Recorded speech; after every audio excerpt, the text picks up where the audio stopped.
Not a moment to spare. Stuck in the Middle is here, Stuck at Night. Hello, each and every one of you out there watching, hanging out with us. What's up? What's up on this fine Tuesday? What's up with you, Eli? Nope. I was muted. Hey! No. I'll tell you what's up. You ready? Yeah, please. These guns right here, boy. Damn. Huh? Yeah, you like? Damn. I like. I don't like. I love it. We got a nice, fun show planned out tonight. We have a special guest, Crystal Behe. Did I say that correctly? Crystal Behe. She's here to womansplain to us about domestic abuse and violence. So we look forward to that. And also sitting in on third mic tonight with us is the one, the only, finally forging thought. Oh, hello. Are you forging any thoughts right now? I woke up this morning. We'll see how I do. Okay, that's what's up. That's what's up. You forged a good morning. That's what I'm talking about. With that said, real quick, Eli, tell everyone watching what they need to do for us right now because we are shadow banned on YouTube. What will help us much? Okay, so first and foremost, absolutely, to help this show, our only means of currency really is your likes, your shares. So please do feel free also to help us combat that evil shadow ban because we're just too controversial for the YouTube sometimes. And we do have that 2 strikes going. We're almost on our way out, but every bit of support we get from people like you can help us keep on moving forward. And also, I'd like to point out this is kind of a historic moment. This is our first Zoom with a total of 4 of us since the studio move. So welcome to history. It really is history. This was just like technologically speaking. I don't know if I even said that word right, but just like working with Zoom and having to crop out each day. It's such a pain in the ass because vMix never saves any of your settings, so you always got to redo it. But I know from our 2 fantastic people with us here tonight that it's going to be well worth the squeeze, you know. So I can't wait to learn something good tonight here. Well, before I begin, I suppose some introduction of a little bit more of a personal persuasion. I'd like to just speak on a very interesting moment I had at my magical dildo shop of a job today. So, I was Gotta just love pubics. doing He was dildo shop. Oh boy.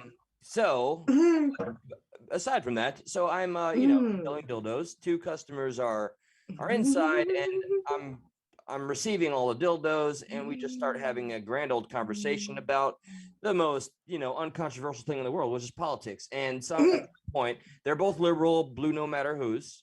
We started talking about January 6th. We started talking about the election. We started talking about what was it? I said, yes, I am a registered Democrat, but I am voting for DeSantis.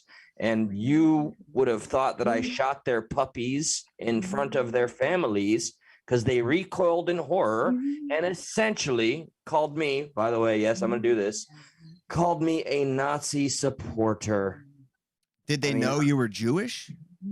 These guys, one of them's a vendor, one of them is a longtime customer, and absolutely that does not. One of them went as far as trying to justify the equation by explaining my dad is a Vietnam vet and the Trump supporters were attacking him, verbally, and also apparently Antifa doesn't exist. I mean, it's just a mindset, don't you know? You don't. It doesn't exist at all. That's what I was defaulting to. It's just I find myself so just exasperated, deflated, so dead with the same old talking points. But that was my day. Josh, anything interesting happened in your day? Well, I'm just trying to. No, my day just fucking sucks ass right now. Siding and working outside. It's fucking hot. It's exactly. Dude, coming from a smoke shop where I sat indoors on my fat, happy ass for like 8 years. Outside sucks. It is a big Josh, one. I don't know if you heard me, but it was 113 degrees in my house today. Yeah, hell yeah. Oh, inside the house. Just saying. Yeah, I don't have air conditioning. Were you working?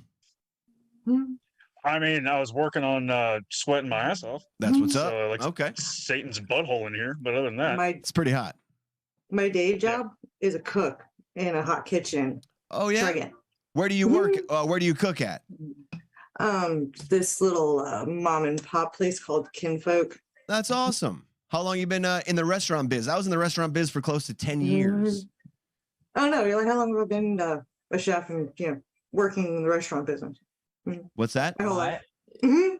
She's asking me how long she's been in the restaurant. Okay. For the better part of your 20s, I suppose. My dad was a chef and trained me, so yeah, it's in your blood, and you've done it for a long time. By the way, everybody, this very special, beautiful individual on the bottom left of my screen is my first love, back from 1998, 8th grade. Oh, there it is. Oh my god. Oh my god, Josh. You got to see that picture. Hold it up. All right, so she was so tall, she had to sit down. Someone's got some music playing. I was so short. Look at that fucking collar, dude. Oh yeah, that's a mean collar. Oh yeah, no. You're welcome. I think he was trying to go like John Travolta, like Pulp Fiction kind of look. Hey, who's got music playing? Someone's got that music playing. Yeah, can't we? Yeah. Hey, there we go. There you go. There you go. Real quick. No, Yep. I thought the Yeti would have filtered it. Sorry. No, it's okay. What's up?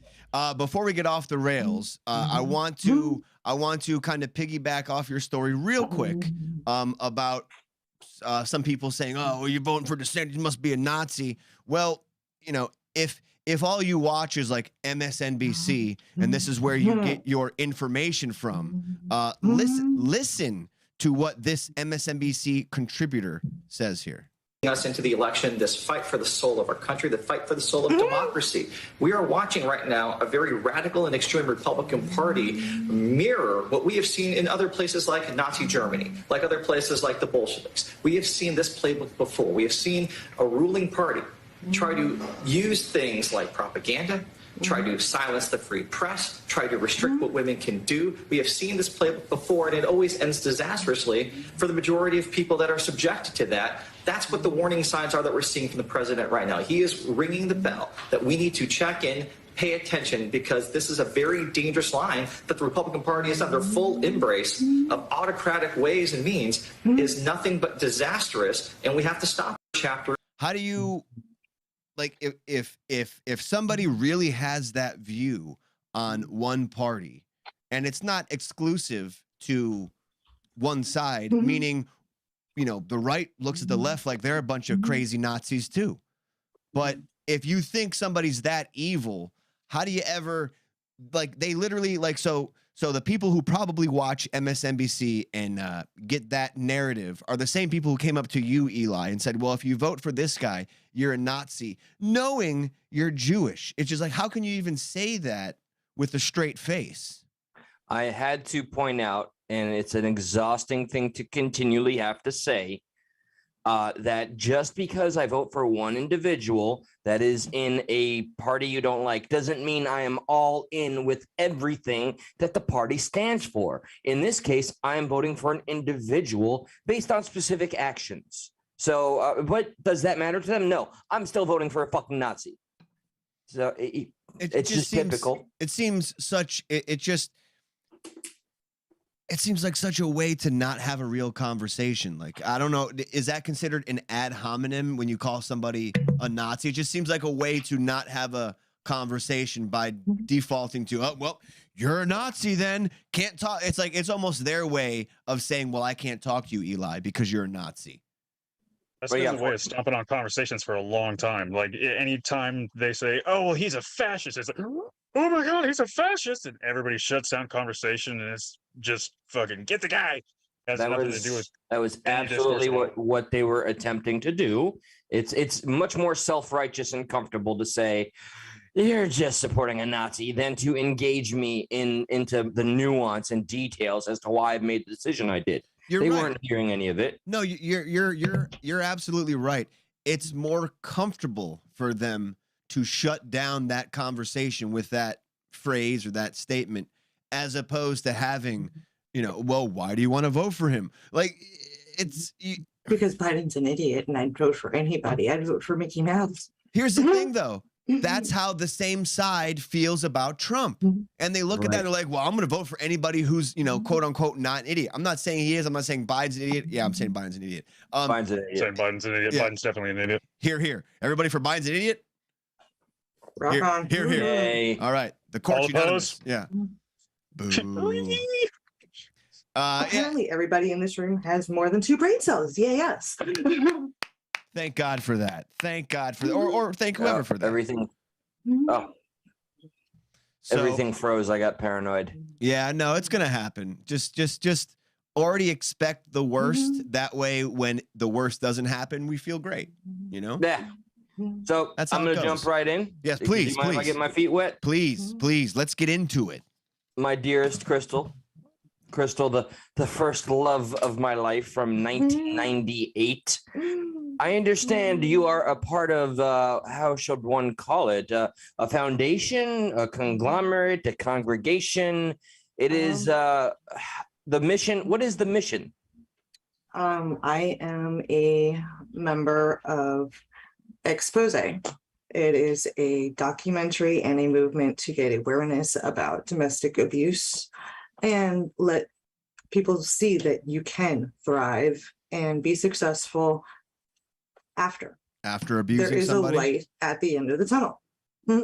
You well, I know some things personally, but I think there is a huge part of your journey well after me, by the way. So all the jokes that are in the comments about me being a piece of shit in 8th grade, while they're true, I was far from the somebody breaking up with me at the dance. Oh, you don't want to. Oh my God, we're getting into it. We're finding out. Don't make me. The sleeveless shirts make so much more sense now. No, it's because forging. You need sleeveless shirts to. We were 13. Okay, come on. You were 13. And you wanted somebody more his height. And you need sleeveless shirts to properly beat somebody up. You can't have those sleeves getting in the way. Maybe some cheating that occurred may have. Not at that point. Can I say? But anyway. Can I say? Back to we are a movement. We are actually worldwide, not just nationwide. And our focus is to prestige worldwide. Get the news out there. Our documentary releases in December. We are also releasing a book, and we are also trying to raise money to set up safe houses and counseling in as many places as we can. Nice. I'm sorry, go ahead, Josh. I just wanted to know if like when you and Eli were an item, like did he beat you? Is this why you ventured down your domestic? No, I used to pick on him. So you have the guilty conscience, and now you're like, okay, I gotta go forward with this venture and make sure this doesn't happen again. I mean this in the most innocent way possible. I still remember every time we'd kissed before we went to class, you told me I always tasted like candy. Like candy because you this did. Is just I did. gross. I know that was on total purpose. But how did you it's because you're a fat fuck and you're always eating candy. That's why. No. I was very skinny back then. Yeah, hey. we're losing it here. Hey. I don't know. Just saying that. Eli, you were saying something. What are you saying? Let's all also be mindful, one voice at a time to the best of our ability. But I wanted to ask Crystal, how did you find yourself being embraced by this foundation? Because I know you are co-founder, right? So somebody had to approach you. One of 88. The who approached me was Anastasia, who is our fearless leader. This was her brainchild, her baby. I met her in a domestic abuse support group. She was talking about the documentary, and this was in its baby stages before the foundation had even been an idea. So this wasn't So- domestic abuse. In the moment, it was child abuse because it was in the baby stages. We graduate to domestic abuse. Yeah, they just sit in the room and toss around an infant. Just having a little fun, as you were. But she we met in the group and we started talking and hit it off. And after I gave my personal interview for the documentary, we stayed in touch. When you say hit it off, Who hit who first? you mean physically? No. Okay. Okay. But she actually is very inspiring. She came over here from Poland, getting out of an abusive relationship strictly because she wanted to learn how to make documentaries and do exactly what we're doing. How long has the foundation been around? It is actually newly founded. About 3 months ago, we got all of our paperwork being approved. And the YouTube channel, I couldn't help but notice. August that's something, 19th. We could really use that link if you want to. Feel free to put it in the private chat we have at no pressure to you at some point, and we can go ahead and share it later on so everybody watching can show some support or learn about it, especially anybody out there that could use the help.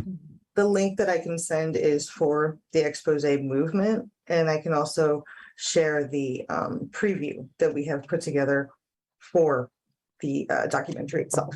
Give me something, Crystal. Blow my mind real quick. Give me a crazy statistic I'm not prepared for regarding domestic abuse, regarding domestic violence. Like, blow my mind. Not physically. 4 out of 5 women have been either sexually or physically assaulted. That's 4 out of 5. That's. I'm sad to say that's not shocking. It's just forging. I don't want to force thoughts out of you, but 1 in every 12 men. 1 in every 12 men, what, are abusers? Have been put through abuse as well. It's not just women. I mean, we have gentlemen in the documentary as well as survivors. I prefer to call survivors phoenixes. Survivors just an ugly word, whereas phoenix rising from the ashes is just a powerful statement and visual for me. So it's like thriving. I embrace the phoenix. It's like it's like a survivor compared to a phoenix. It's almost like, the phoenix is the thriver. They're thriving with this new, they're making what they can of it. They're rising, as you said. So yeah, that's exactly it. My personal coaching, coach what you know, is Crystal Phoenix Coaching. Together we rise, rising from the ashes. It's like, you can burn me, but I'm going to rise stronger, smarter, and more beautiful than before. Is there, besides Eli, did you have a really bad experience of something like this? I was going to say, is there any specific within your realm of comfort, of course, Crystal, but I've seen some of your interviews. You're very candid, very powerful. Yes, I am a phoenix. I went through child abuse, which Eli knows some of as well. And then up until 2 years ago, I was in a very controlling, manipulative, and abusive relationship, both mentally, physically, and at times sexually. Oh, yeah, piece of shit, right? We could say his first name. We don't need to drop the whole name. But, I don't care.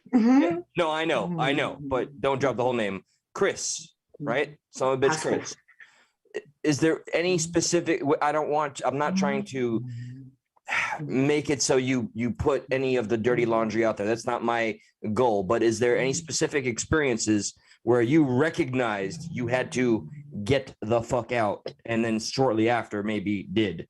And then can I add a follow-up to that? So what experiences did you say, okay, I got to get the fuck out in the moment? And then in hindsight, is there anything you can look back on and be like, oh, wow, that was a warning. I should have heeded that message. You know what I mean? Like, there's things we know in the moment, oh, this is definitely bad. But then when you kind of take this this mental, recall of what you went through, you're like, oh, shit, that there it was. That was the first sign that I should have known it was going to, get ugly. And so sorry to ask so many questions.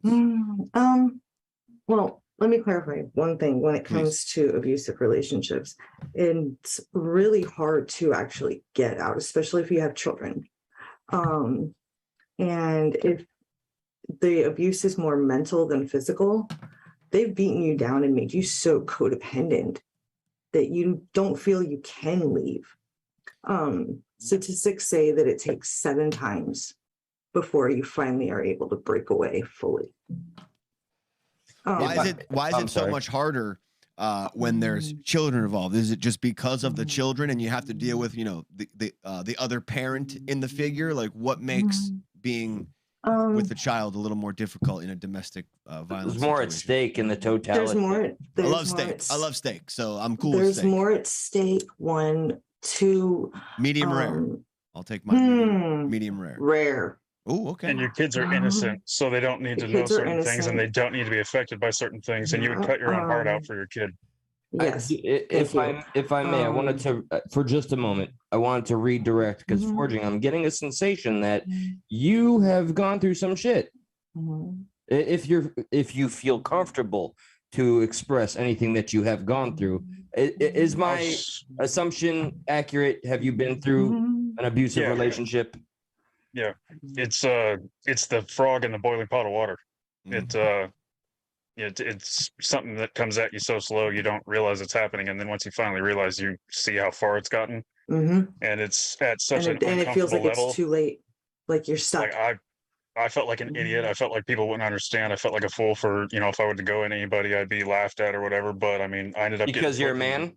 Was that a fact? And I was an MMA fighter, so I was used to.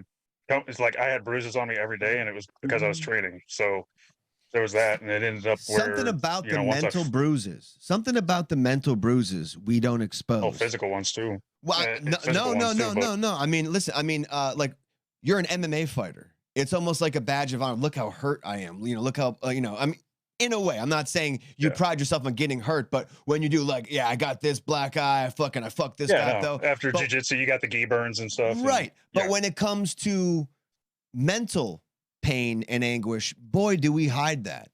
You know, like, we're not one to, look at this mental burn I just got. You know what I mean? It's a weird juxtaposition to kind of, you know, as guys maybe be like, look how much physical pain we can take. But when it comes to the mental side of it, you know, guys are a little more hush. Emotional scars take a lot longer to heal. They really do. When it came with me, the final straw for me that made it to where there was no more going back, I could not do it, was when my, at the time, 7-year-old baby girl looked at me and said, "Mommy, it's okay if Daddy hurts you as long as he comes home." Jesus. And I said, nope. And by that point in time, you couldn't close a door loud without me having a panic attack. And Eli knows me. I mean, he knows I used to play paintball. I used to shoot competition pistol with my dad. I was loud. I was obnoxious. I was, you know, You're a very free spirit. Very, very tough. Very for smart. me to cower at everything and have panic attacks.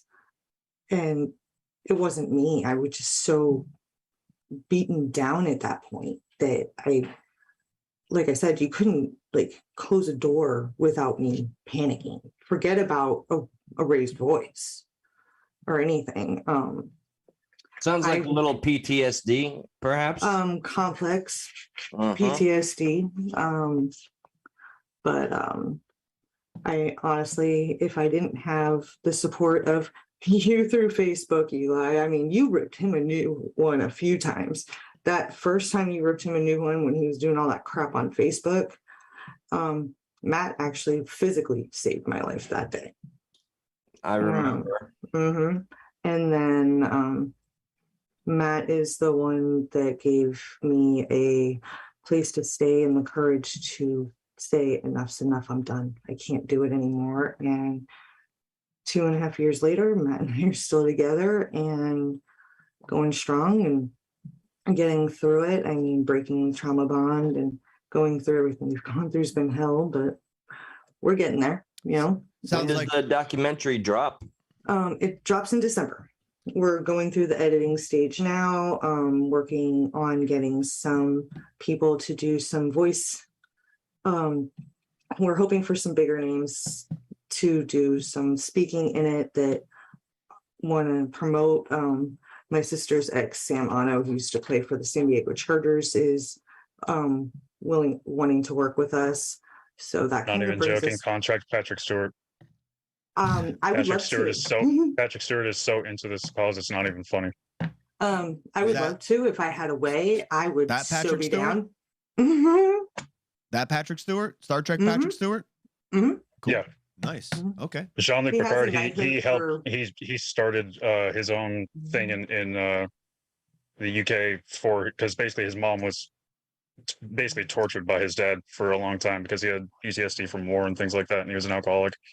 And he's done a lot for different organizations around Europe and North America for the same cause. Dude, that guy sounds like a badass. We He- reach all He's the a way G. to He's a Australia. G. We're everywhere. Forging, what is, I mean, I think that we have the obvious stigmas, you know, as men when it comes to being in the situations we have found ourselves in. I luckily don't think I was ever in a very severe one, although I was definitely privy to some psychotic situations. But I mean, for you, what was your come to God for me, moment? it was very heavily related to my ex, the one that I have tattooed on my lip. So she had a really bad drug problem I didn't know about. She was addicted to opiates, and it only popped up becoming a thing 2 years after we were together. And I spent damn near 16 grand putting that girl through rehab, trying to help her out and coming And up it with did every way nothing. possible I could. And it seemed like it slowly built as like every time I would catch her using, or every time I would catch her picking stuff up, that's when she would do stuff. And because I just took it and I didn't want to let anybody know about it, and I was protecting her secret, I just kept quiet about it. And it got to the point where she was so comfortable escalating to violence that it was the littlest things. Like I would say, hey, did the dog get his medication earlier? And I'd get a kick in the face, like while I'm watching TV. Because this is a girl I trained to kickbox for like better part of 3 years. Well, but did you give the dog his medication, or was the? It was her turn. Okay. But yeah, it Jesus, was bad, man. The come to Not my you gotta do favorite something term, about by this the way. moment. Yeah, So the come to Satan moment is when there you go. I got the courage to finally say, I can't do this anymore. I've given you 4 or 5 chances to fix this, and you just continue insisting on using. And How long were you she guys was meeting together up with her. for? 4 years. 4 years And- is a long time. Was she using for the entire 4 years, or was it just kind of like? So here's the thing. Is she was addicted before we were together, and then when we met, she was totally clean. But before we were together, she was addicted to opiates because she had jumped off a bridge into a river, like with her friends jumping into the water, and she broke her back. And the doctors in Oregon at the time were just throwing oxys at people, like, "Oh, here you go, here you go, here you go." This was Sounds like during South the opiate Florida. epidemic. Exactly. The And she was doctors addicted to it. everywhere. And then her husband went to jail, or went to prison, and they had like started a divorce process. And she finally got the divorce like when we were first together. I didn't know all this. 2 years into us together, he got out of prison. They ran into each other on the Max, which is the public transport in downtown Portland. And she got hooked back up that way, and she was addicted to opiates and like Xanax. That's the combination, dude. That's literally And, why they tell you to stay away from like even relationships, like when you're trying to get clean and stuff like that. Like even like if you're clean, but like a relationship will always bring you down in recovery. If you're in recovery and one's using and one's not, or both you guys have that thing where it takes nothing to start using again, you're going to trigger yourselves, you're going to go down. And that was almost like it Forging, it sounds like it's a good thing that happened to you. At the end of the day, during it, I'm not going to say that was good, but in hindsight, there was more there that could have potentially harmed you and brought you down. It's almost good that happened. Almost killed me. It almost because I bet if that stuff never happened, it would have been a slow trickle into maybe you. If she wasn't blatantly violent, it could have been a slow trickle into maybe she got you hooked on something. You know what I mean? It could have been the slower. I would have. It was after. So this is after my daughter had passed away. I would have just killed myself. I'm so In fact, I tried sorry. twice. I am so sorry. But yeah, the thing that made me really get it together and say I'm done is caught her again, and then I just said, you know what, I can't do this anymore. You've beat the shit out. Like she split my lip all the way down to here and like opened up my lip, like it was all flapping around. Like anyway, I went out to the garage area because I was like, I'm gonna work on my bike. You got 3 days to get out of my house. So I was taking off the front primary of my Harley on my wide glide to replace the belt because the belt had snapped a couple days before. And while I'm sitting there, I'm sitting there, I had just gotten done with the wrench. I was using this wrench that's for taking the tow hitch off of a truck. So it's the perfect size for the front primary of a 95 wide glide. Put it off to the side. It's a wrench about yay big. It weighs like 4 pounds. And then I'm pulling it off with a small ratchet, and I hear footsteps behind me. And then I woke up in the hospital. And what had happened was she had picked up that wrench because she was freaking the fuck out because she realized that if I were to dip out and say we're done, that was every bit because she had already burned her family because of drugs and different shit. So that was like her support thing, and she freaked out about it. She didn't know what to do, so she decided it'd be a good idea to hit me in the back of the head with a wrench. You were the last lifeline, so she panicked. Yeah, she split open the back of my head. Jesus my neighbor, Christ. beautiful little old lady named Shirley, she saw it, freaked out, called the cops, and she got arrested. But did you press the charges? What's that? Did you press the charges? They didn't give him a choice. No, at the time I was still like, you know, I love her to death, and Right. But I took that opportunity as a big sign, and I came to California. I came back to California where I grew up, and I said I need to get the hell out of here because this is going to kill me. How long ago? And I left, and two weeks after that, she died. I'm sorry. How long ago was that when you got out of that situation? She died in 2017. So yeah. I'm sorry. That scar, he broke a TV remote on my face. Forging, did you have a daughter with her, or was this daughter from a previous? No. The daughter is from my marriage years before. Bro, my daughter passed away in 2011. I got to give you props for battling what you have been battling, because goddamn, man, like, you know, sometimes we don't know what people go through, and just kind of hearing that story right there is just, you know, I have to give you credit in the sense for how forthcoming you're being. You know, it's very. I'm sure maybe there's a little bit of catharsis there for you, kind of talking about it, but you know, it's very enlightening to hear what people go through that they don't really share on the regular, and it's almost better we do share things like this at times. Yeah, I've actually it's kind of weird. I've never really told anybody about Nicole and all that shit. I talk about my daughter a lot because I think it's beneficial, but I've never really talked about Nicole. Well, it is glad that we brought you in and you decided to open up. I'm assuming it's because of the topic, and I'm here and willing to share. Yeah, you know what? You want to know something fucked up is they called me because they couldn't get a hold of her mom, and they're like, "We have a woman here. Is there any way you can come down to the Clackamas County, you know, City Works and identify a body?" And I was like, "What's the body look like?" And he described some of the tattoos, and he was like, "Well, we need to verify that you actually know this person." I'm like, "Well, does she have the name Chad tattooed inside of her lip?" And he's like, "Yeah, she's here." Fuck. So yeah, it was fucked up.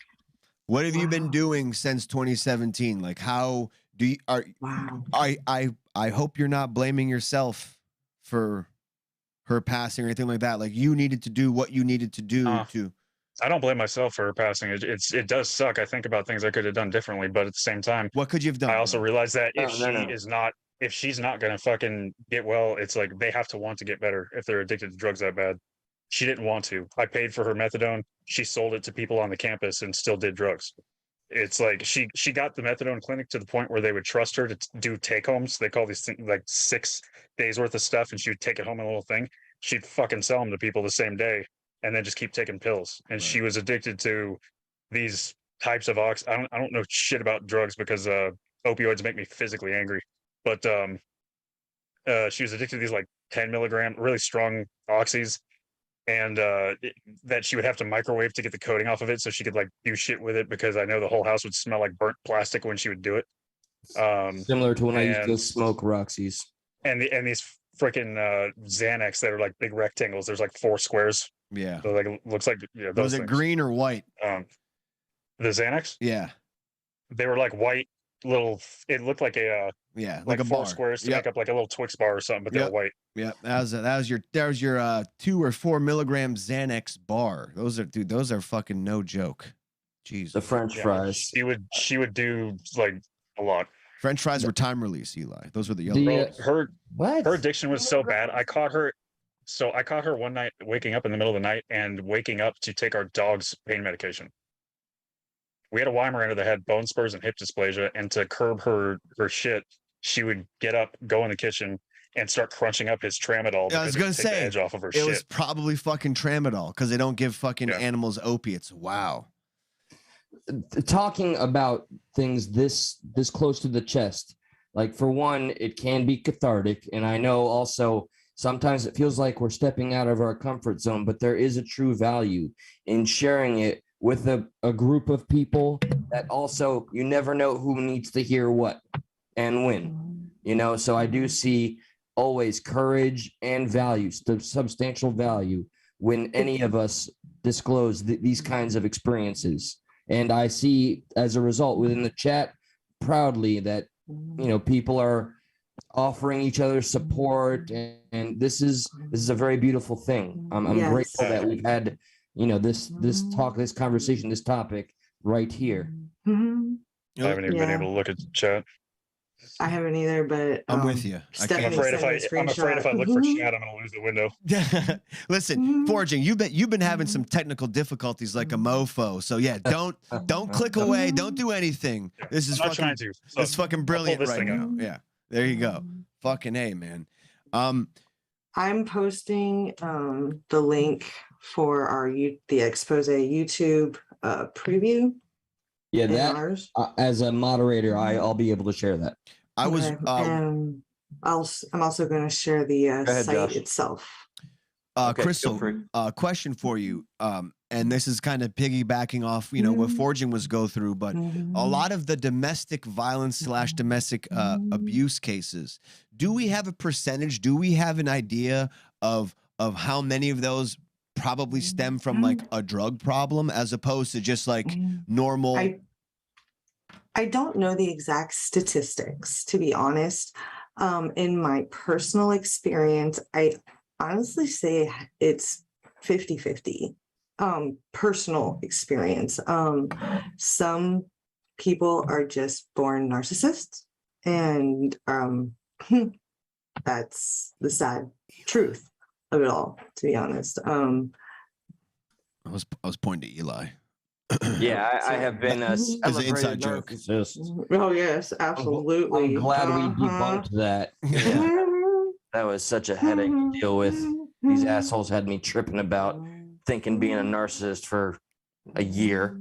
When it comes to domestic violence, domestic abuse, women suffer from it more, men suffer from it less. But at the end of the day, it's still the majority men perpetrating, even against men, domestic abuse cases. A lot of that stuff happens in prison too. I guess my question is, what? Yes, you have COVID. Think Omicron. What are some warning signs? Like I kind of asked you that previously, Crystal, and I don't know if we got to brush up on it. A lot of like the warning signs is in the beginning, normally it's all great. They like the same things you do. They're very uplifting and the honeymoon. Yeah, exactly. And then slowly they start isolating you from your family, everyone. They start just breaking you apart little by little. I don't like this friend. I don't like that friend. Don't talk to them, or what you just said is stupid, blah blah blah. Or why are you wearing that? Or why did you cook that? That tastes like crap. you know, I have to be at work. Why isn't this done? Or, you know, Why'd your mom say that about me? yeah. So why are you talking to your mom? So why are It you all giving seems the like a kids more means to attention get to me? control. Yeah, it's all about control. And It's all about the if I can be honest, it also seems like that's just like two people who don't like each other. Like, where do I separate when someone says something like that, as opposed to I have to. A lot of times they try to isolate you from your biggest support. Okay. Who, like, same thing cults do. Josh, I would say that a healthy relationship, there's a little bit of back and forth. When you're talking about getting into the abuse aspect of it, it's what you said is stupid. And if you have any rebuttal or any way to defend yourself, that is stupid and you need to shut up about it. But it comes on slow. Like I said, it's the frog being boiled. It's very, very slow going in the beginning. It's one of the most nefarious strategies. It's like how the media does the slow drip, where they slowly give you information even though you knew it was a lie from the get-go, to kind of convince you that they were never lying. It's called gaslighting. And the worst part about it is they bring you down to a level where you start to believe that everything is your fault and everything became your fault and everything that's happened is something you did wrong and you're not good enough and you you know I tell that to Josh all the time. He just doesn't listen. Just doesn't listen. That's in one ear. Well, you're supposed to. You have to reach around and do that thing I showed you. He does. You gotta tweak the nipples a little too. Crystal, get in with Happy Cow, man. Remember Happy Cow? I showed you Happy Cow. But okay. That's actually one of my focuses. My Eli, write that down. Is helping you trust yourself after leaving a narcissistic or abusive relationship, because that's one of the biggest things. Is trusting yourself or trusting somebody else? Trusting yourself, trusting yourself to be able to make decisions, because for the last however many years that you were in that relationship, you were told you were stupid or that you were making the wrong choices, or your choices were just taken from you. And then you're looking back and you're like, well, why did I choose to stay? Or why did I do this? Or why did I do that? And you question everything that you do. But don't use hindsight to punish yourself. Like trusting yourself to make any decision, to follow your gut again, is the hardest step to moving forward, is learning to trust yourself again. Forget about trusting other people, because you have to trust yourself before you can do anything. Because if you don't trust in your own judgment, nobody's going to trust in you. And you start wondering about the way other people are treating you, and you start second guessing the way you feel. And you're also, you shut yourself off, and basically it fucking ruins you. It does. And honestly, better than that. That's why I said the Phoenix is my symbol. It is who I am. If I refuse. I mean, hell, I even have a guitar. I'm kind of like an emu right now. I'm flightless. I'm trying to figure. No, you're in the baby stage. You know, you just had your burn. Now you're growing your wings back and you're getting ready to fly. Watch the rise. That's all you can do. Hey, you know what? It happens. Out of all the various relationships that I've gone through, there is definitely one definitive one that stands out. My ex-fiance of 4 years, that's the closest that I've had to psychological damage. And I got to realize the person it started to make me. And it was definitely a version I never want to meet again. Like, I remember having so much rage and anger in me that I ripped a fence out of the ground. This was... I heard about that. I mean, I guess you're just a regular chatty Cathy. Same circles at the time, but we've known each other since we were 13. Since 98, her and I have known each other. But her methodology of cheating on me, and her also means of like feeding certain information to try to always make me look like the bad guy. She almost had me beaten up by some fucking schmuck. I even had to make friends with the guy she cheated on me with. Had to get all because she didn't want me to break up with her. So she had me talk on the phone with him after she admitted to having sex with him the night before. And we had to become all buddy. It was the most defeating, pathetic existence I had. He was like, "Oh man, had I known you were this cool, I wouldn't have fucked her." Like, oh my dear God. So after you buried the body, what after that? Then everything was great. I have some, like I think we all have that crazy why did we stay too long relationship story, some worse than others. I mean, as far as cheating, Eli, I remember I was living with a girlfriend at the time, and this girlfriend, ex-girlfriend, we actually had some stuck in the middle conversation about it because one guest came on and the guest knew her and said, "Oh, did you know that she saw you in some store?" And she started locked herself in her room for 2 days because she said I used to beat her and stuff like that. Like some crazy stuff. My point here is I used to whoop the shit out of her. No, I'm joking.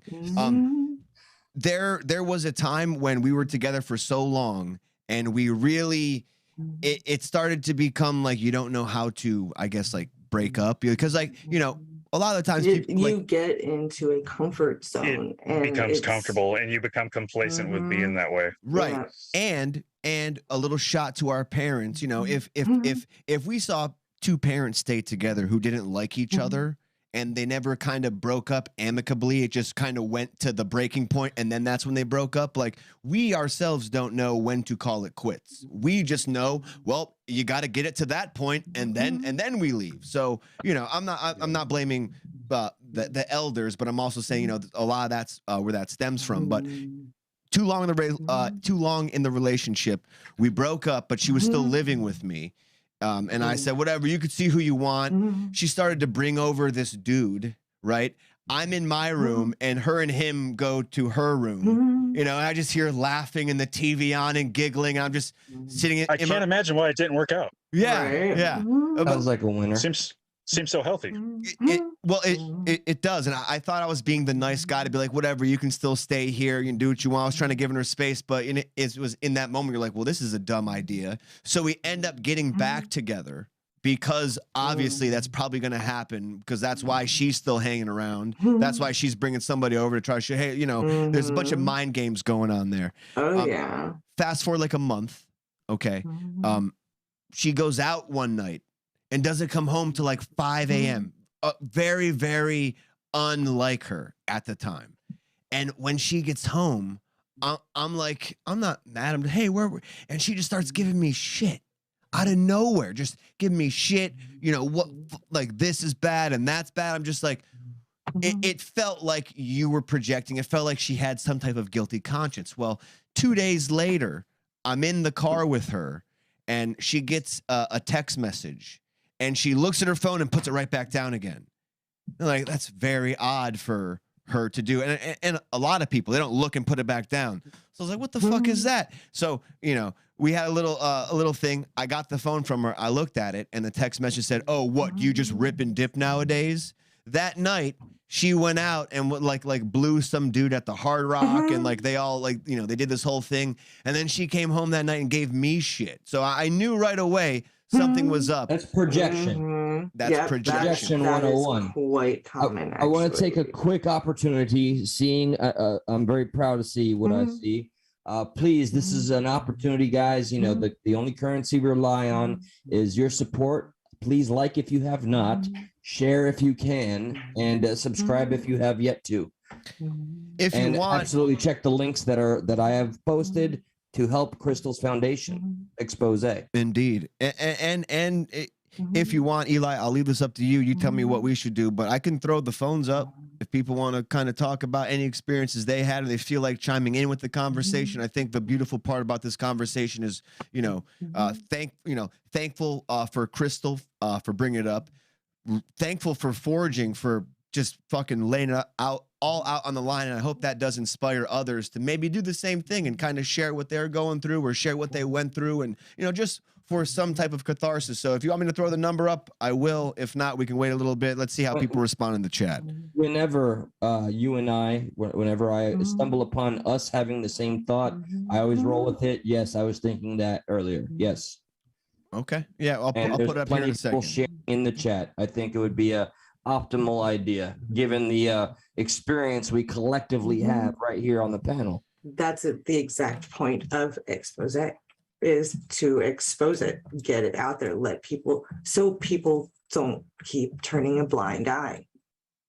You know, What do you think, as far as your message, Crystal, for Expose Productions and the documentary coming up? What would you say your take, your version, your pitch to this whole, I don't want to say pitch, it sounds bad, but like what part of domestic abuse violence are you taking up? Like, why is your battle for domestic violence different or better than anybody else? And not better, but what makes your cause? Why should we check out your cause as opposed to maybe anybody else out there who has some type of domestic abuse following, stuff like that? Like what makes you guys stand out from the rest?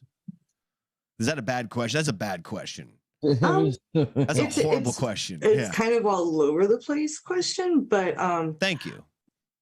Because any awareness period is not bad. Right.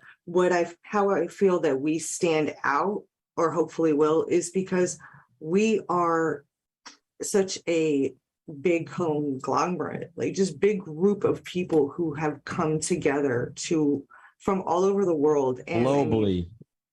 Global phoenixes. Yeah, it actually takes 3 days of our meetings every month and these are just mind meetings, just getting together all kinds of ideas on how to edit, how to get exposure, who to talk to, fundraising ideas. We just all get together and sit down and just talk, and it's just such a good vibe, and we all work together, and we're from everywhere, and it shows that there are good people. You can survive, you can get out, and you can thrive, you can have a great life, and we're willing to help you.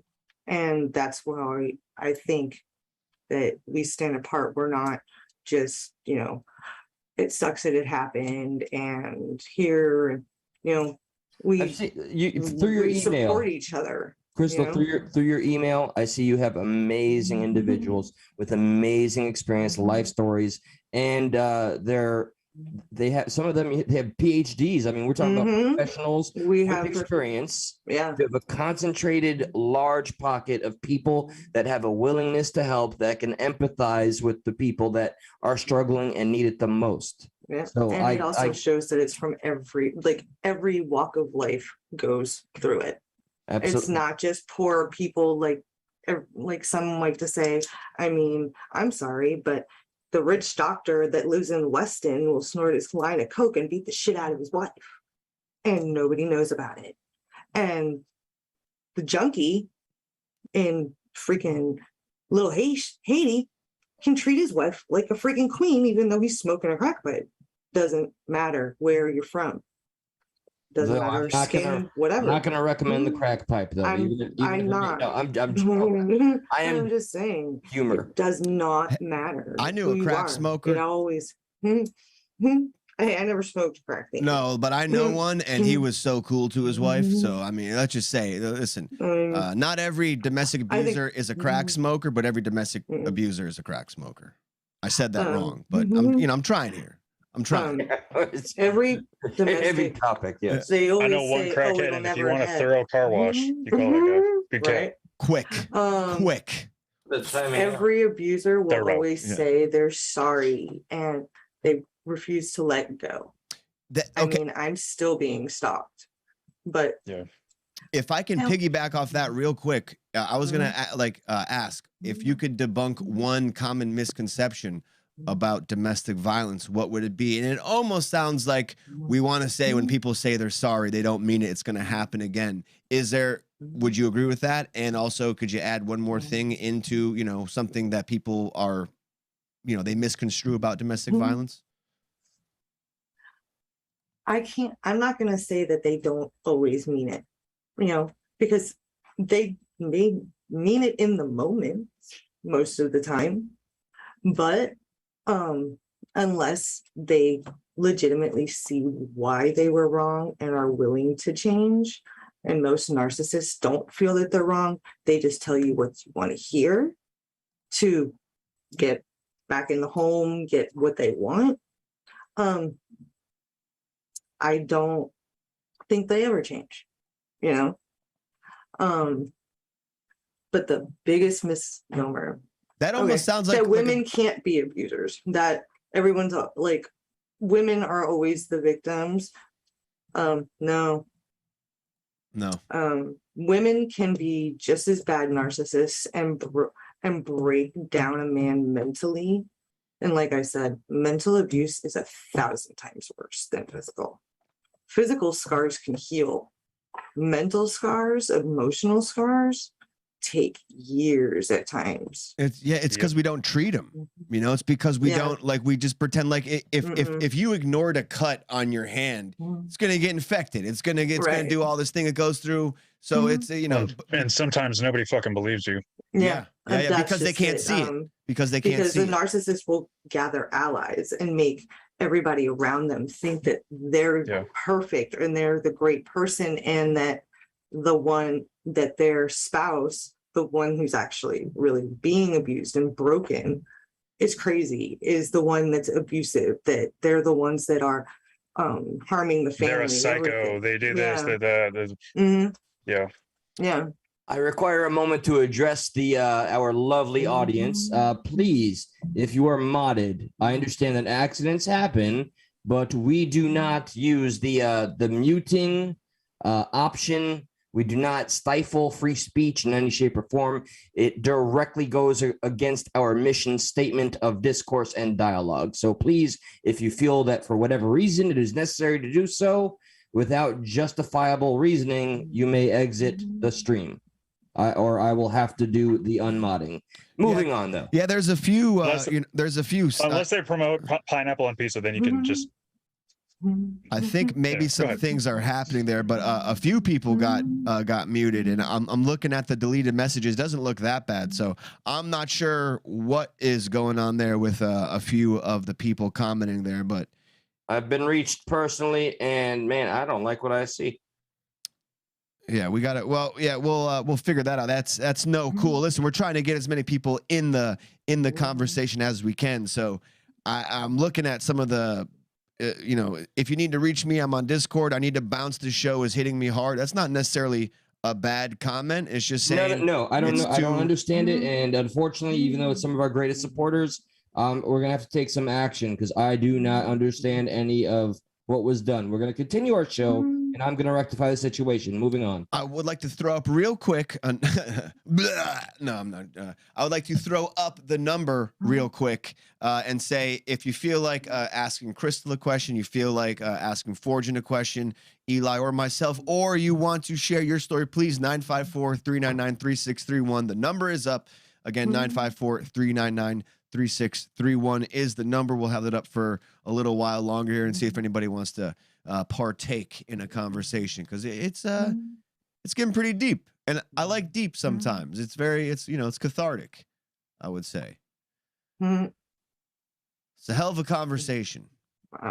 I will say that what I went through actually inspired me to become a coach.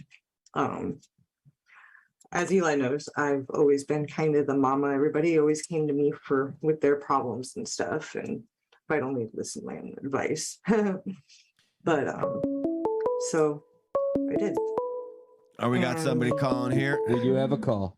Call from Scott. Just Scotty, I think. Scott, what's going on, my man? You are live on Stuck at Night. What's going on, guys? I am the one that was going to bounce out because the show was hitting me hard, and I did not mean any offense by anything. I was just letting V know that I was going to bounce out. So if I did something wrong, I'm really sorry. No, you didn't. Not whatsoever, man. We don't ever do the muting and the hiding. I don't understand. That's understandable, man. It's a heavy topic. You said nothing wrong. I've seen every single comment. I don't understand. Honestly, we should have put a disclaimer about triggering on this one. So maybe. Oh, okay. Heard that. And maybe they thought you were joking because you said this conversation is hitting me hard. You know what I mean? Oh Like, no, no, I wasn't. I wasn't joking at all. I'm actually a survivor myself. So no. oh damn. No, I'm sorry that we triggered you. I should have put a disclaimer out there. Nobody triggered anybody. That didn't happen. No, Nobody got triggered. No, Somebody. I'm good. I wanted to make it clear that I wasn't trying to be disrespectful in any way. I appreciate and wanted to that, make sure that I hadn't done something. So that's why I was calling in. Scott, Yeah, you did. Scotty, you're all good, brother. You didn't. Much appreciated. do you feel like sharing your story? I mean, it's perfectly fine if you want to stop there. I can share a little bit of it. It's been 10 years. Okay. And she was the love of my life. She was going to be the mother of one of my children. And she was just very much in the bottom of the bottle more than she wasn't. And I kept making excuses for her drinking and kept making excuses for her drinking. And it just became this perpetual snowball where I was told literally that we could have sex. That wasn't a problem, but we couldn't sing together in public. Wow. And yet, it got to that point. And, or if we were in public together, I was to walk 3 paces behind her. You're better than that, hon. I'm sorry you went through that. I apologize for the brief interruption, but we always thank a super chat user. And I'm going to read Jamie's comment. I'm broke, but this show deserves my $5 today. We thank you. Please don't send us money if you're broke, but the support and you being here means the most to us. We love you, Jamie. Thank you so much. And Scott, please do continue. I apologize, man. No worries. I understand. I've got my own channel, so I'm good. What's your channel, bro? Just my name, True Celtic Mutt. I'm down there. I'm still down there in the chat. Heard that. Check them out. Check them out. Yeah. So I've only been around for a month. There's not a whole lot there. I mean, there's maybe 30 videos there or something, but it's a lot for a month. That's a humble brag, Scott. That's a humble brag. Well, no, I mean, I really didn't think that was that much. I mean, I don't know. I'm just giving you credit. That's awesome for a month, dude. High five. Legit. I appreciate it. She and the way I described us was I was the volcano, she was the hurricane, and that's just, we were oil and water. And I was just crazy in love with the girl, and it just perpetually snowballed out of control. I mean, that's all I can say. How long? She passed away. It's been 3 years ago now. How long were you in the how long were you pursuing her? How long were you dealing with all that? We were together for almost 5 years. Wow. Yeah.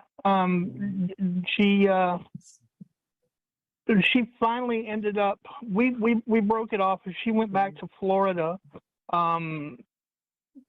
because I found myself I was going to go to jail if the violence persisted, because I can only take so much, and I was just like, you got to go. Right. So yeah, that's kind of the way that went down. And we managed to hash out I won't really say a friendship, but a mutual, we ended up hashing out a mutual understanding, but I still deal with a lot of guilt, and I don't know how to put that stuff away, even after 10 years. So, I mean, if anybody's got any suggestions, I would love to hear them. Scott, what is, and I'm gonna let Crystal take over, but I just got a question real quick. Like, what is? You said you still got a lot of guilt. Like, if you could say, your number one guilt thing is what's really hanging over your head as far as guilt? If you could pinpoint one thing. The incident where I did end up in jail at one point. She and I got into a knockdown drag out. I defended myself. And I was just so built up with rage that I beat her unconscious, and I'm owning that. But it was because she grabbed me by the throat, and I have hydrocephalus, and I don't know if you all know what that is or not, but I have 2 stents in my neck. And when she did, she grabbed me when she grabbed me by the throat, and she dug her nails into my neck, and my first thought was she's trying to kill me. And when she did that, I went into survival mode, really. And it, I look back on what I did, and I that is not who I am as a person at all. I'm just a big teddy bear, but to look back on that and to have seen the Teddy bear pictures is still that a the bear. police took, it just really it still bothers me. Right. Yeah. Your hindsight is giving you far more to allow you to beat yourself up. But my man, that was something that was a primitive reaction, primal in our human condition. You have the stints there. I've seen what that looks like. You must have felt like you were on the brink of death. I'm not condoning or advocating for any of the actions. We should avoid that kind of conflict, but fight or flight. It was a fight or That's flight really reaction. It was a fight or flight situation. I really felt that way.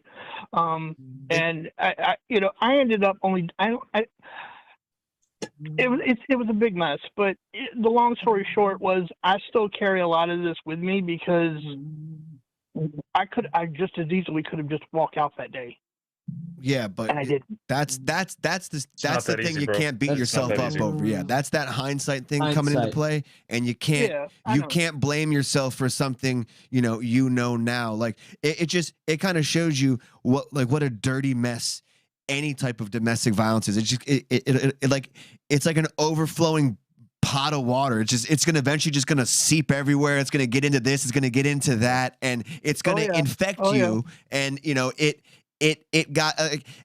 I'm just trying to paint it in a way where you understand that I can't say you're off the hook for that, but you have to stop beating yourself up as like that. Like that wasn't you. You were in a moment where, as you just explained, stints in your neck.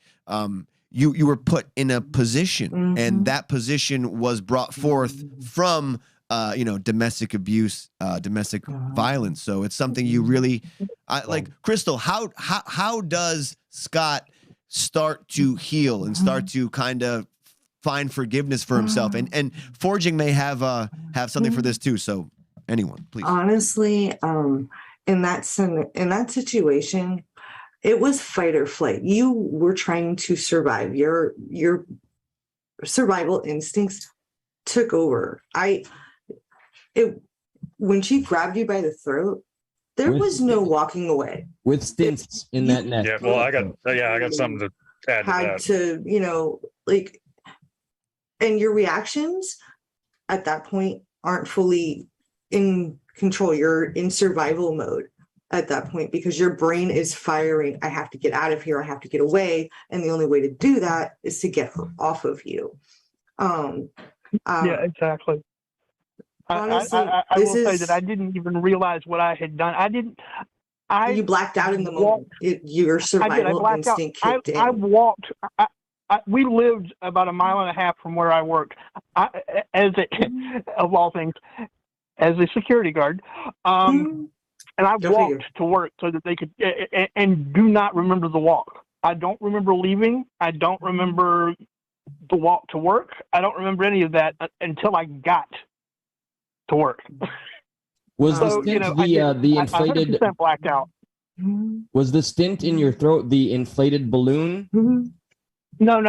Scotty, that's what I was going to ask. Do you have the magnet dealies that if it gets too out of whack, they got to adjust it for the fluid to be right? Yes. Okay. That's seriously, what I have. That's a thing that if his neck gets out of whack, he can die pretty quick. So exactly, it was fight or flight. But wow, I would like to put out there, especially with seeing what I am seeing in the chat. I have taken my past experience and everything I've gone through, and I have turned it into something positive. I have become a professional certified life coach, and I am more than happy to put my email into the live chat if I've anybody done just would like. that, by the way. It is there. Verified coach. You see it. Crystal Phoenix Coaching at gmail.com. Please feel free to utilize this tool, guys. I gotta read Liberty Lion's comment real quick. So at the very least, maybe Crystal or Forging can have something for him. But goddamn, this is heavy. My ex-wife died of cancer. We had a lot of trouble, mainly because we both mentally abused each other. As we both moved on in life after 10 years together, I looked in the mirror because if I had been a better husband, a better man, I would have not have so many regrets. But I can no longer even tell her how sorry I am that I was not a better man. Well, honestly, my opinion is live a better life, treat yourself and treat others better so that you can honor her memory, to be honest. And just remember and tell your story about how it happened. And hopefully, you can eventually forgive yourself. It's hard to do that. It's hard to forgive yourself, especially if you combat each other and you bring each other down constantly. Because abusive relationships can go both ways. It's not always one-sided. I have a mouth on me. I mean, when I would see him getting mad at my kids, I would purposely pick a fight because I didn't want to see if he could be the monster that he was to me. 4 concussions in one weekend to my little girls. So I would pick a fight to deflect his attention so that I could send the girls to their room to play and he would leave them alone. So, I mean, I have a hard time forgiving myself for what my girls went through and not getting out sooner. So I do understand the forgiving yourself. All you can do is become the person that you should have been and forgive yourself and live a better life for yourself and in memory of her, is my opinion. The best way to honor anyone, a loved one, is to live your best life. And to honor something that, maybe you feel you fucked up as well. Just like, not fucked up, but you had some type of contribution to it. Like the best way to make sure that doesn't, just like to honor that is just to be better than what that was. And like, hey, I'm using this, like without this, I wouldn't have been able to be who I am now. Like, I'm not saying everybody needed that, but you kind of find that silver lining. You make it worth something. Like, this is not going to happen again. I've learned, I know what to look out for.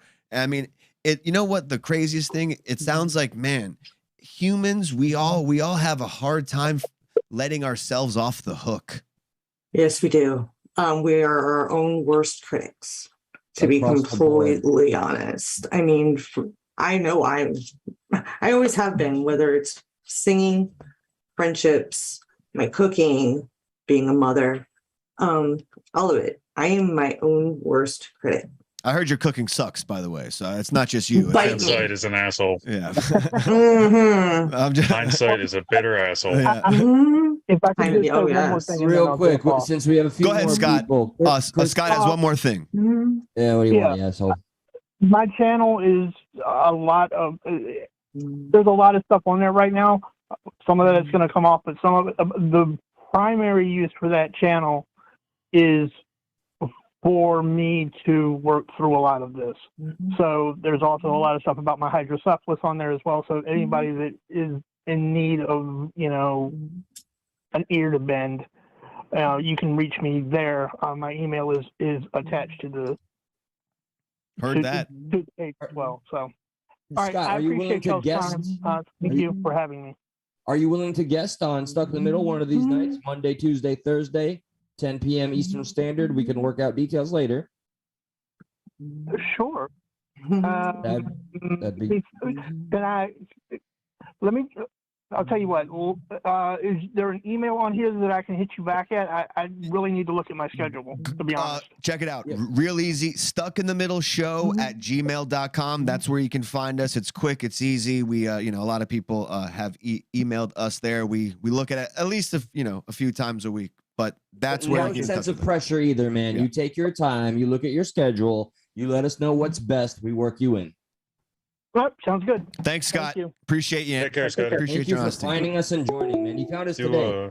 That's Do awesome. we got time for me to reply to Liberty? for a Yeah, sec? feel yeah, free. please, dude. Yeah, we got all the time, bro. So, Liberty, everybody's unique, just like everybody else, and everybody's experience is unique to themselves. But I'll say that anybody who passes away, it makes it especially hard because every relationship that ends for whatever reason, you're gonna have shoulda, coulda, wouldas. You're gonna have hindsight. You know, for example, I lost my daughter to cancer, and I know I was fucking super dad, and everything I did was for my daughter. She was my little mini me. There wasn't a shred of her mother in her. She looked just like me. I got Bella Lives tattooed all over me because that's the motto I live by, is every little thing that little girl did, you know. But I still question, like, is there something I could have done differently to make her happier on this date or on, you know, whatever. It's because you love somebody so much and you care about them so much. You want them to have the absolute best in the world. So those kind of shoulda, coulda, wouldas, you gotta eventually remind yourself that you love that person that much. It's different if it's a spouse or whatever. I have shoulda, coulda, wouldas with Nicole, my ex, because she ended up passing away. And at the time that she did pass away, you know, we were still in contact because even though I left, she was sending me videos trying to talk to me, and me being weak at the time and not fully understanding the full scope of what was going on, I guess, you know, I was still talking to her. And I, you know, over those couple of weeks, I just watched her go from, you know, she was already getting pretty bad, but I mean, she turned into a zombie. It was horrible.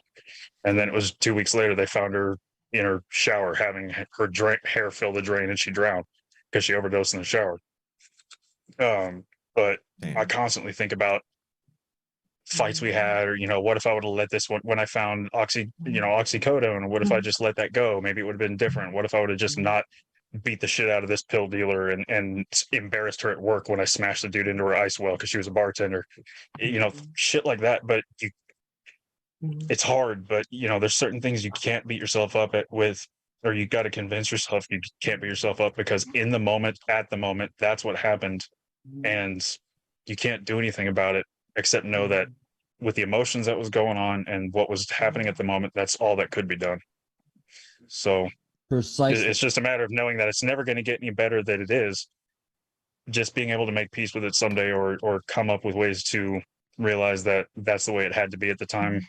That's how I've gotten through it. I don't know if that helps, but it's been a little bit of a consolation for me. It sure does. Those very things that were just in the moment are left there. Crystal has something, but I did see when we read Liberty Lion's comment, I saw it kind of get to you, Forging. So I can't thank you as much as we can for just, you know, sharing what you're sharing, bro. It really means a lot, man. Seriously. So yeah, man. It does. And for Liberty out there, you know, you're helping him through that, and you know, anybody else who's, you know, going through something, who doesn't want to speak up about it, but you know, they listen, bro. They listen, and when you talk, people will listen. So fucking A, man. Keep that shit up. Don't ever feel bad about that. Crystal, you had something? I saw you raising your hand. Yeah. I actually wanted to reach out to Jamie and say thank you, Patty. I completely agree with all of the encouragement and the wise words you have been giving Jamie.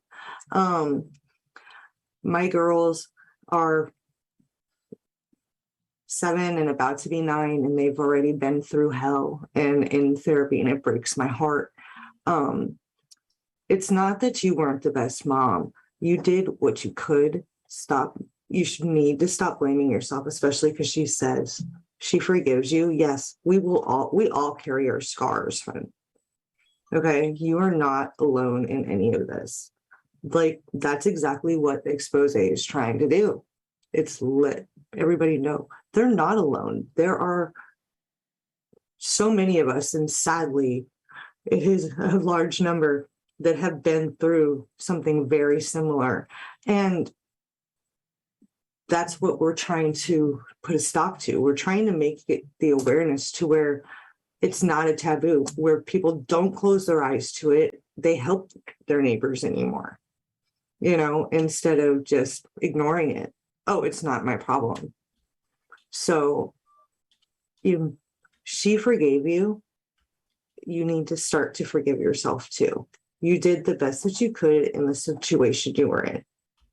And honestly, it's really hard to do. I empathize because I'm still working on forgiving myself.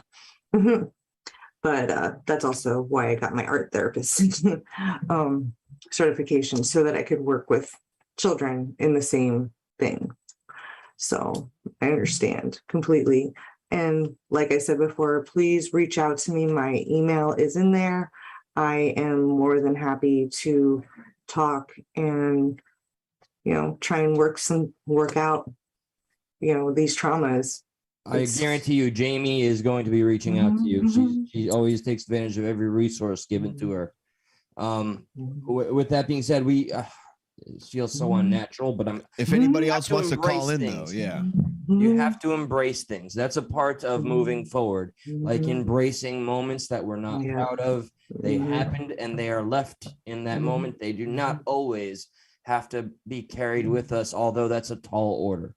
But aside from that, I want to, while the phones are open and anybody that wants to call, that is going to be there. We'll switch gears at the moment that occurs. But until then, I would propose, since we are heading toward that little time, that perhaps we submit some of the videos that we compiled. I almost feel guilty trying to play like I don't want to. I could always embarrass Eli again and show that picture one more time. That might not be a bad idea. Crystal, go ahead and do that real quick. Let's go ahead and go and hold that up. Hang on, let me go ahead and full screen that. Let's check this out. Getting good. Look at this 8th grade Eli. Look at this guy. In his collar. All right, we got a caller. Crystal was so tall that I had to stand. You wish you were a little bit taller. You wish you were a baller. I knew that song, but I was 5'6" at the time, and turning 14. Come on, Jamie. Yeah, you're on. I was just turning on TV. I just wanted to say thank you to Crystal for her words, and just thank you to both of them for actually speaking out, because it's hard. It's hard to do, but I swear it helps. It's just, I thank you very much. That's all I wanted to do was call and say thank you. Love you, Jamie. You're very welcome, and thank you for your words. I feel that if I can help just one person with my story, then maybe it was worth it. I've known Jamie for over 20 years, and she has been through such Is this you don't know her. Jamie? No.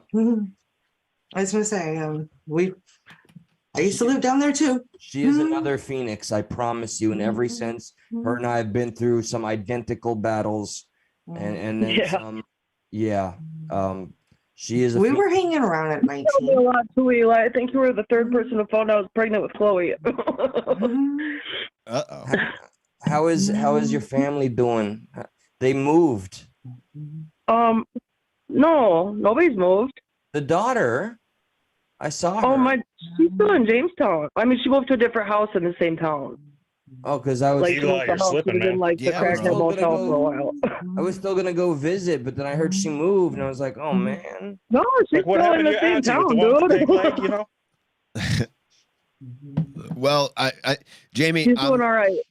I'm very glad to hear everything's doing all right. I'm glad to hear she's doing all right, and I'm glad to hear you're calling in and chiming in and saying hearing this conversation kind of helps you do all right, because I think that's for everybody. Like, just kind of, we're just talking here. This is probably one of the more legit, deep, meaningful episodes that we've ever done. Yeah, I think it's been awesome, because I don't know who doesn't need to hear stuff like this, because everybody can relate in some type of way.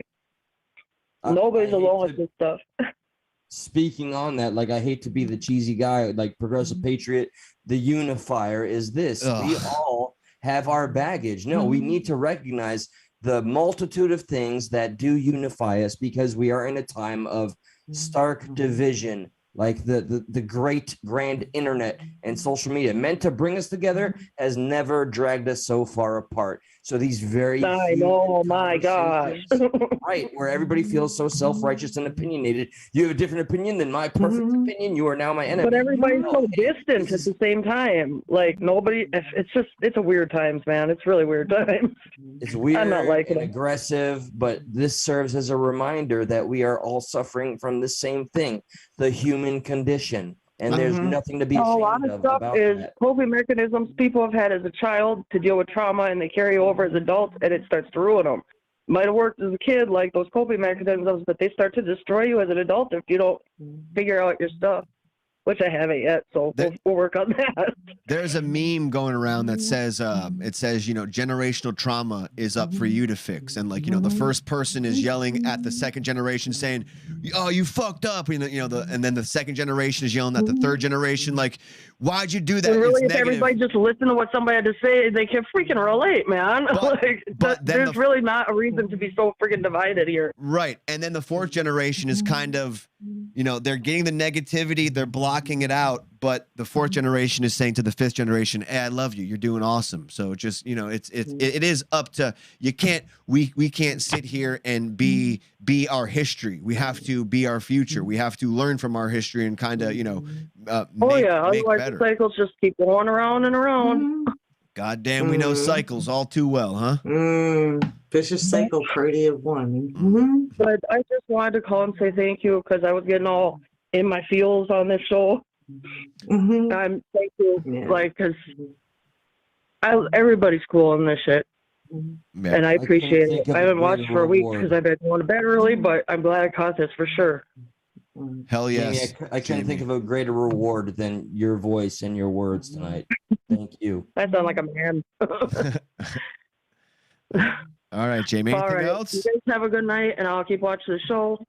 Thank you again. Especially because I'm gonna upload that picture of me and Eli into the chat. You should. I don't think that it could be uploaded in the chat, but I am gonna share it. Share it on the Voice of the People page. All right, everybody have a good night. I gotta go. Later, Jamie. Good night, my love. Say hello to you know who for me. So, if we're just a few more moments here. If you do feel like calling in, go ahead, give it a call. 954-399-3631. That's the phone in. What a conversation today! I can't tell you. What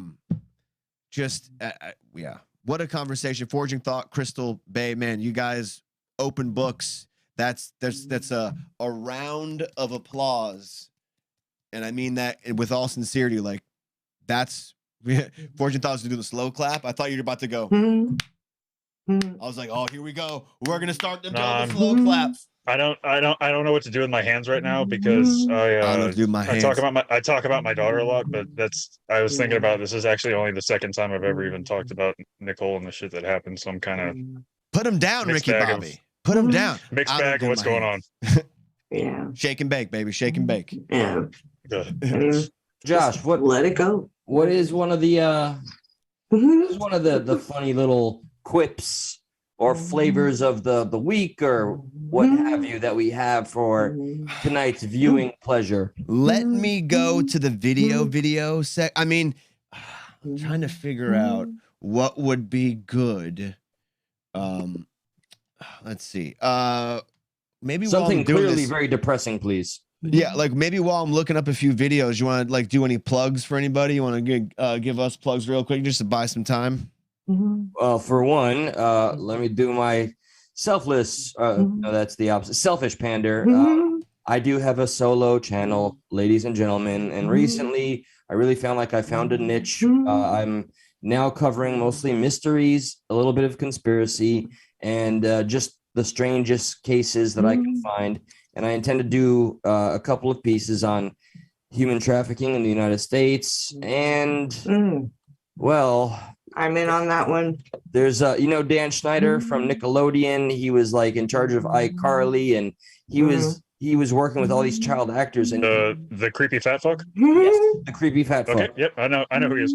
So there's this girl that is writing a tell-all memoir. She declined to accept the $300,000 when they canceled their show. when they said just keep your mouth shut and you get this money. She said nah, and now finally she gets to get her vindication and do the tell-all. So we're gonna see some shit. And I also want to do like a side piece about Drake and how he's been like grooming a lot of young celebrities, child actors. But so yeah, I'm the Progressive Patriot on my solo channel. Outside of that, Forging Thought, do you have a channel? This is it. I kind of got into this because someone convinced me that people would want to hear me. I don't fucking know why. But this is the first thing I've really done. Stand by it. Yeah, seriously. I know why people want to hear you. You got a story, brother. You've just, I heard you, the first time I heard you, man, I was like, I need to work with this guy. And it's amazing all the trials and tribulations and technical difficulties that happen. But you know what? It reminds me, nothing easy is ever worth obtaining. You know what I mean? So I'm glad. Well, anything worth doing is worth doing right. And I've gone from zero technical knowledge to what I got now. And it's like trying to get, like, once I got the technical knowledge, then I got to get the little stream things working and all that crap. And you add on all that together, it's holy shit, man. Remember, it's a world to embark on together. Remember, it's progress. It's not perfection. It's about the journey. It's not about the destination. So it's just about the progress. Are you calling me progressive? How dare you? Sorry, my bad. My bad. Is more important than the end of the start. Thank you, Lincoln Park. Now I got to get my soundboard set back up. He just, damn it. Good and call. we all know Crystal's expose. The link is also in the live chat. I'll go ahead and actually repost the expose network. This is where you can find all of us guys, respectively. And shout out to Crystal because she was. This is why this conversation even came about, was because we're having her on. So definitely. Yeah, I actually had watched a couple of your shows, known Eli for years, and was like, hey, he likes talking about controversial shit. Let's do it.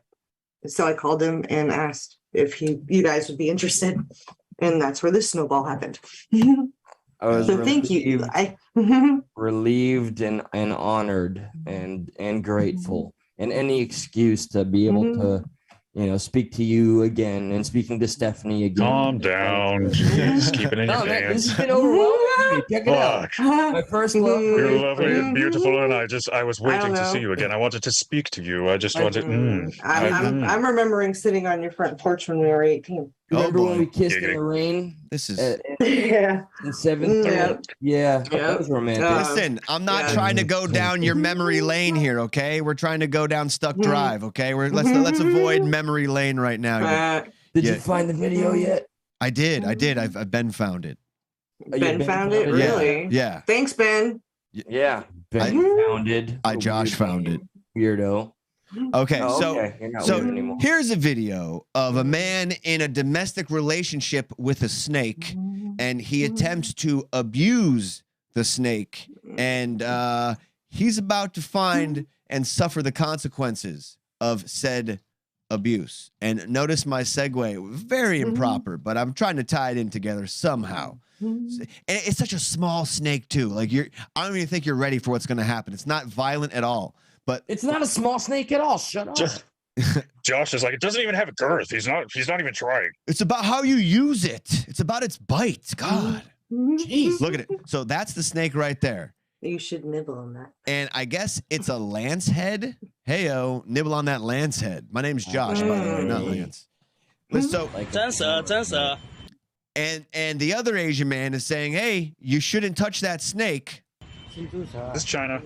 Asian, yeah, it is China, and it says there. The guy said Asian lance heads. What fucking disease is it going to be now? Wait a minute, just wait a minute. He picks it up, he throws it down like an asshole. Ready? Now watch. Like 20 minutes later. Is there any way for that to get bigger? Yeah. Look how puffy he is. Up on the main screen. Yeah, yeah. Let's do it. I'm gonna just get rid of all of us. Yeah. There we go. Look how puffy he got. Later. Yeah. Okay, I guess we'll play it from the beginning then, real quick, so you can see his face. Because look at his face now. Oh my God, that's so tiny. Not puffy. Moments later. Oh my God! Dude, that's the State Puff Marshmallow Man. Whoa, dude. Did it bite him? Yeah. No, he just. I couldn't see it. He went on an eating binge shortly after. That venom is nasty. Yeah. My face is real puffy. He forgot he's allergic to peanuts and had a payday. That's all. By the way, Josh, is something on fire behind you, or is that your light? No, the place is burning down. Josh is on fire over here. Eh? This Josh is on fire. Okay. Oh, secret, since I now have more than one of me, two of you somehow are vicariously my clones. That's what I'm insinuating. But give Josh a direct compliment. Watch how uncomfortable he gets. Yeah. Just you got some ammo. Anyways, nice green screen effect you got going on there, Josh. Here, I got one. This is real life. This ain't no green screen. Josh, your talent. See, look. And it's a your room. Ability to make conversation appear so natural with every way that you segue. It is magic in my heart. Josh, here, let me magic. Just gonna mute them. I don't even know if they can now you can't say anything because I muted y'all. Yeah, how do you like that? How do you like them apples, you sons of bitches? Angry. Okay, you're back. You completely. Okay, I was gonna say let me balance it out and say you look weird without your fucking hat. I don't like the yellows you got going on. You need the fucking purples and blues back. What are you doing? Bring it. Anything else? Like any more? Come on. Okay, ready? Just for you. Let's go. We're gonna go to the let it connect. I'm just kidding. I love you. It'll take a second, but ready? Go to the upside. There you go. It's purple now. How do you like that? There you Or it's mood lighting. Yeah. Oh, dude. Philips Hue lights. Get them. They're all connected to my phone, bro. How crazy is that? You want a quick LOL, Josh? Sure. All right. You remember the whole Ryan Church conspiracy? So by proxy, you are now a part of the conspiracy because you have a purple light. That was all the evidence he needed to accuse two people of being human traffickers. Because the color purple? Yeah. I hear if you scramble the letters in purple, you get what? You get. I don't know what you get because it's not going to be whatever the fuck you said it was. It's not going to sound like purple. Blurple. Do you feel like watching one? I don't want to spoil the video. I'm going to save that. Let's watch just another funny video, and I guess we'll get the F out of here if we're not doing anything else here. But let's see. Let's okay, here we go. This is just what can go wrong will go wrong. Murphy's Law. Yeah, Murphy's Law. Come on now. Hey, and shout out to Public Freakout page. I love this page. So many videos come from this page. Okay, like large screen it, bro. Yeah. It's I'm not used to so many faces on the screen. Here's more ammunition. While he loves compliments, he also absolutely loves when we tell him what to do. I bet. Oh, so he's a sub. Yeah, no, actually not. Yeah, I didn't think so. If you tell him, I'm gonna mute you again. Yeah, okay. Right. Keep I'm talking. all your secrets. Mute. I would never boss around Josh except for asking him to have a great day. How dare you, sir? I will do no Josh, such thing. have a great day horrible for night. me? Can you have a great day? Can you do that for me, buddy? And you made it sound so sexy. It's so condescending, just like, can you do that for me, buddy? Please. Have that great. Listen, I swear to God, if will you look at that? If you guys were within reaching distance, I will domestic abuse all you guys in here right now if you keep giving me compliments too like that. soon, but no. Talk dirty to me. I haven't taken a shower in a few days. Oh, I mean, well, that's your. Well, yeah. Is that dirty enough? Dirty. Okay, just making sure. That works. There you go. I get it. Thank you. Okay, so let's watch this Evil Knievel character not get it. Oh wow. The Segway King. Oh. Notice that's not a dirt bike. That is a street bike. It's no shocks. Well, according to Eli, it's a Segway. Damn. Oh, we got a pun master. That's a nice looking Segway then. Waka waka. Pun master flex over here. Okay. Let's get back. Our A game today. This is just what Dude, I can already tell you this guy sucks out loud. Oh, yeah. His boyfriend doesn't think so. That was the test run. That's his, like, how much speed you got to go. I was going to say he fucking missed. Oh, bro, he more than missed. He's got the ramp. He's going up high. He's going to die. Wipe out. Bro, flat landing is I don't know horrible. which I feel more bad for, the bike or the dude. I think the genitalia took the brunt of the impact. And is it more bad or is it worse? Well, I He mean, knew he fucked up. Yeah, but you know, that just means we will have one less dumbass reproducing. So. Through the danger zone. Yeah, like where's the Dukes of Hazzard? You know, the Dukes of Hazzard. Oh no. Or the Benny Hill music. You still got that queued up? I Have you heard the don't you tempt version me. of Danger Zone? I just did. Isn't it awesome? They're actually pretty cool people. I met them live. Crystal, like, physically met them. whose cover? Who? The cover of Danger Zone. No, by who? There's a few of them. There's a bunch of them. Yeah. She said no. What's it called? No Resolve. No Resolve. I'll have to check it out. Is it like what kind of style of music? It's Smooth jazz. rock. Yeah. Well, they take regular songs and turn them into rock covers. They even did a Moana song. Well, Danger Zone is a rock song, so that would be a hard one to Thunder do. Rolls. Okay. and That's actually all that did remains. Justice. Okay. Yeah, but No Resolve did it with them. Okay, that's pretty cool. Yeah, I met them at their concert. Here. Look up a band called Punk Rock Factory. They do the Moana song too, and they freaking kill it. Yep, I know who they are too. I taught them everything they know. Yeah, you taught them how to spank it. How about we leave up forging? The police are there. How about we leave on like a high note, a moment of inspiration? And by no means am I playing this to knock this gentleman at all, whatsoever. No, not. How dare you? How dare you? Oh, This is strictly inspiration. That is all. Yeah. This 102-year-old man. It's great. Go. He's 100. Oh my God, forging. Hold up. What? You've inspired you me. gave me an idea. You've inspired me.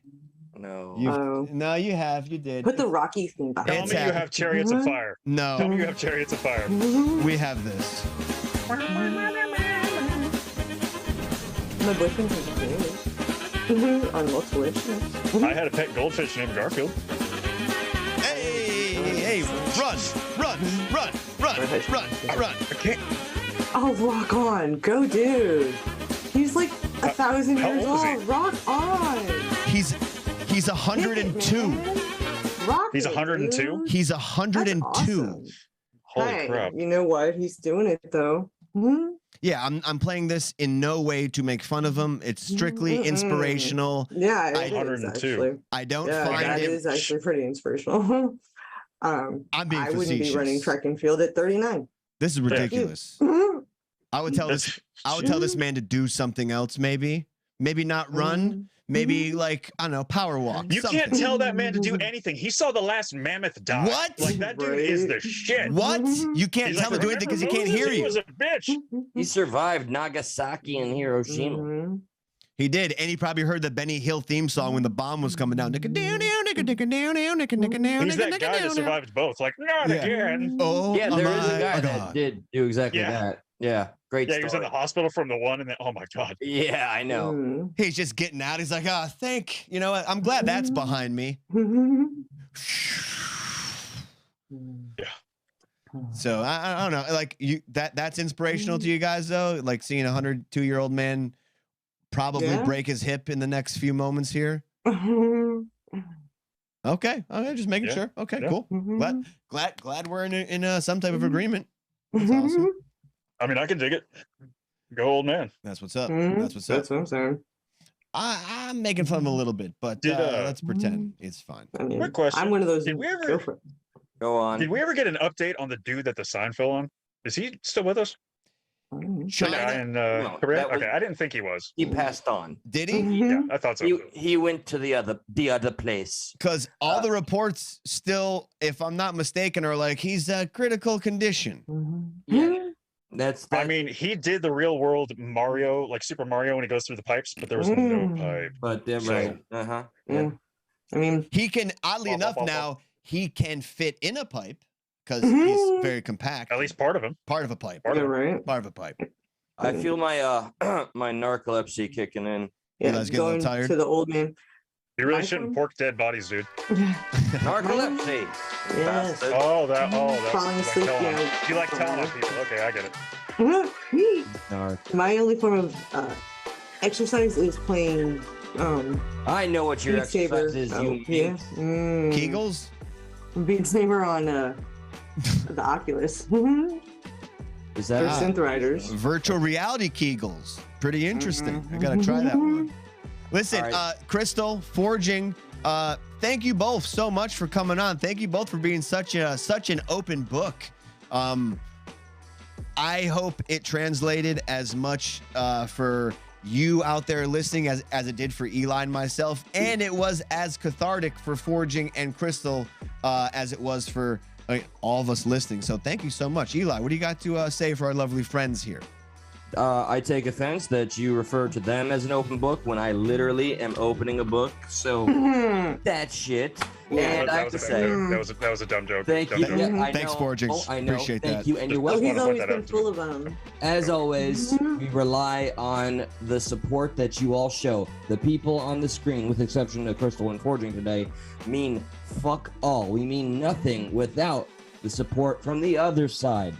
So please continue to like, share, subscribe if you have yet to.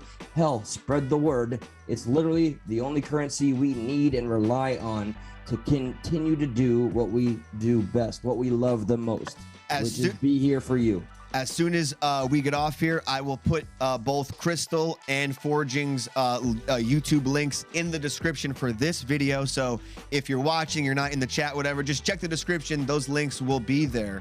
And before we get off, guys, just like stick around real quick so we can sign off and we'll have a little, we'll talk real quick. Collaborative. Yeah, exactly. Sure. After all that. But until then, Eli, I think you and myself are done till Thursday, right? I'll see you again on Thursday.